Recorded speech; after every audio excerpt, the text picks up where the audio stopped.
Dogs are known as man's best friend. They enrich our lives and become part of the family. But how would you feel if you found out your canine companion began life in the equivalent of a battery farm? We have a deceased puppy in with a live puppy. According to campaign groups, 1 in 3 dogs bought in the UK are from mass breeding establishments. And that's a worrying statistic considering the detrimental health effects this can have on dogs and the emotional trauma for owners. It's basically a tiny, tiny baby animal full of disease.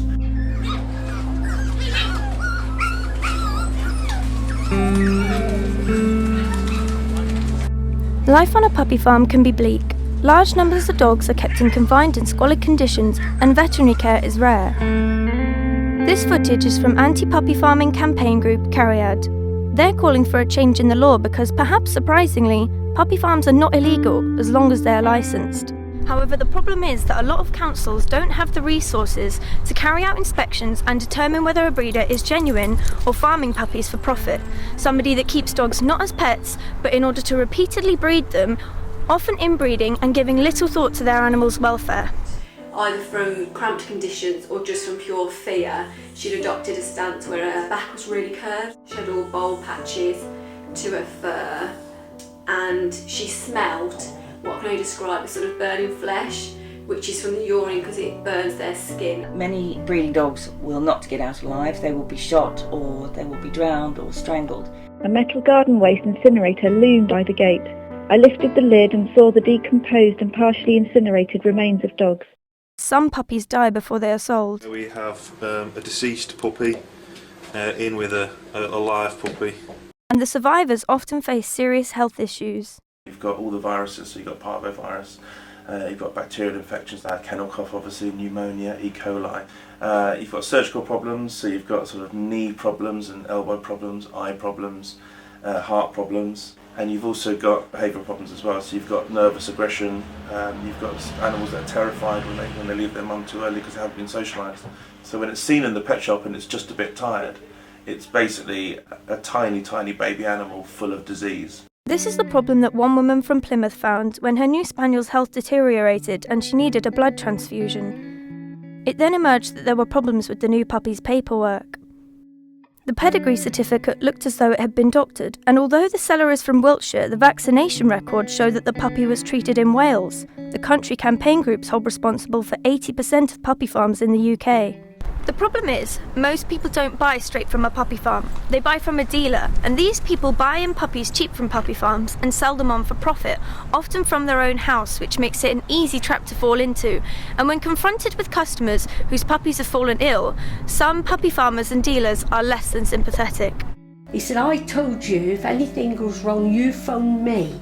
And he said, I'll bring you a replacement. I said, what is she, a broken toy? I wouldn't have the feelings for that dog that I had for Ruby. I bonded with her. In total, Sue racked up £1,200 in vet's bills. Some people who confront puppy farmers have even been threatened. When people have so much to hide, they're dangerous. Have you yourself ever been threatened? Over the years, I've been in situations which were really frightening. I've had a shotgun pointed at me, had my car driven off the road. If they find out where you live, you get death threats. I decided to confront the man who sold Sue her puppy over the phone. Hello, is that Richard Kendall?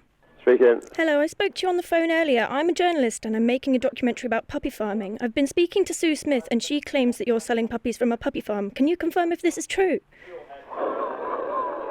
Yeah, right there. You better check with the police because she's been interviewed, Sue Smith. If she's been talking to you, then I'll better go and phone the police and let them go and see her. So you're not going to comment on whether this is true? Best you go and talk to Sue Smith, all right? I've spoken to her. She also accused you of fabricating her puppy's pedigree certificate. Do you have a comment on that? I have no comment. They've already done a TV programme on it, okay? And let Sue Smith deal with the police. So, okay, I'll phone the police now. Is it not true that your puppies are sourced from Wales? I've got no comment to make, okay? I suggest you talk to Sue Smith. She knows everything.